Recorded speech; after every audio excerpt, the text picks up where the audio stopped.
Hii ataihifadhi kwenye kumbukumbu.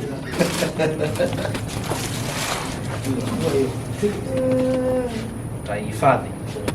Sasa hizi tuweke. Utaiweka. Utaniletea ya chama ile sasa pale. Uzuri matokeo ya kesho yatafanya matokeo haya yaendelee kuwa hai. Aha. Kwamba unasema kwamba hatakuwa na t-shirt nyingine hii itaendelea kuishi. Utashangaa asubutu. Utachanganyikiwa. Sasa. Hii bwana. Elias Mabuli. Yupo. Mabuli hajacheza hapa. Huyu Makanga, yaani Mabuli hajacheza, Makanga hajacheza. Ningewaua. Huyu alikuwa ameshatoka. Edgar. Akimbia huyo kama SGR. Ningewaua. Hongereni sana. Asante sana. Ya mmefaidi. Alitunza kwa muda mrefu. Waziri huyo hapa. Kwenye t-shirt yake. T-shirt yake. Baba yako au Samjoti yule? Au kila Msambani ndugu? Mzee. Ni mzee.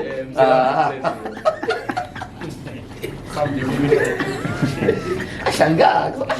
Sikutaka kachukulia advantage nyingine. Apite na upepo. Kama jadi. Baada anasema ndugu yako. Nani ndugu yako unataki? Uko uamini? Basi Wasamba wote ndugu. Wasamba wote ndugu. Bwana haya. Bala bwana. Kocha. Kila la heri kwetu baba. Kocha umeelewa? Kocha umeelewa? Kila la heri kwetu. Hiyo kwetu sina system. Na wewe umo.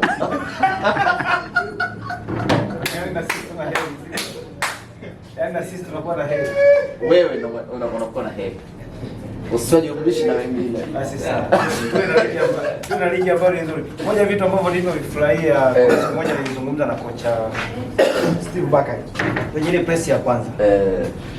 Aliniambia, nilimuuliza tofauti ya ligi ya Tanzania na South Africa, akaniambia ile miundombinu kwa maana ya viwanja, lakini pia ushindani wa ligi ya South Africa.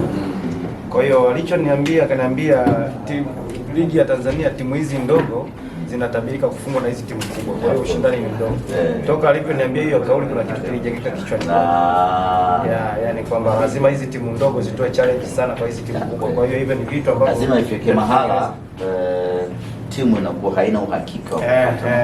Kwa hiyo hilo tuko nalo msimu huu. Tukifikia hapo tutakuwa pazuri. Ndio tuna point kwa Singida, tuna point kwa Simba, tuna point kwa Yanga. Vizuri. Na sisi mshachukua tayari kwetu. Inatosha ile moja. Watu